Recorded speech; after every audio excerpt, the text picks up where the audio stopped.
माल चल गईली होलिये में डोलिये में माल चल गईली होलिये में डोलिये में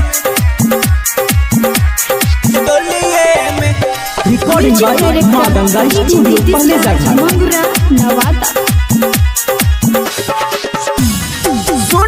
संगतिया मोतीला बकी बतिया सोच नींद नहीं आवतावे रतिया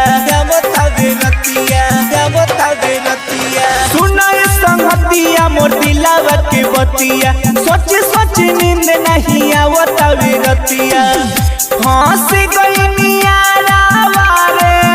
बोलिए में फांस गई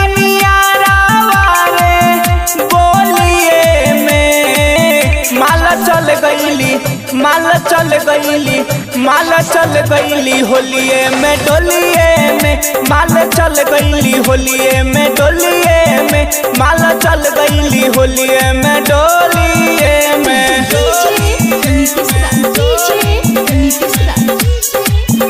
माल चल गईली होलिये में डोलिये में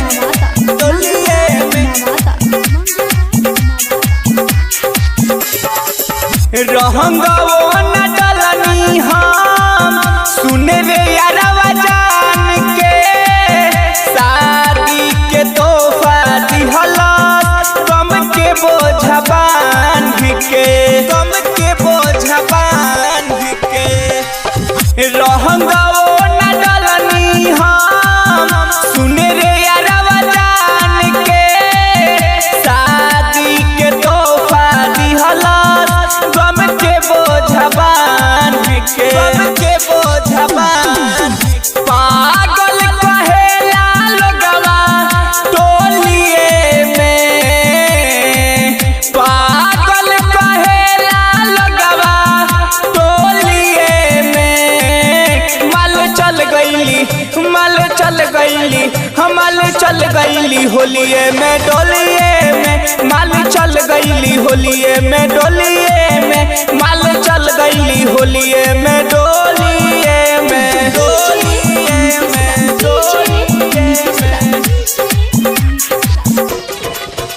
माल चल गईली होलिये में डोलिये में पंकज राजू के बात नहीं मानाली चाहत कुनाल के छोड़ गईली पागली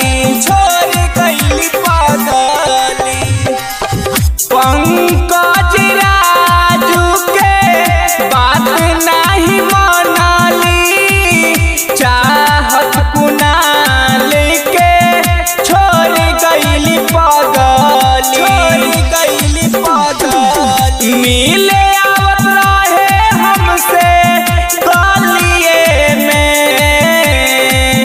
मिले आवत रहे हमसे गलिये में माल चल गईली होलिये में डोलिये में माल चल गईली होलिये में डोलिये में माल चल गईली होलिये में डोलिये में रिकॉर्डिंग बाय मां गंगा स्टूडियो पहले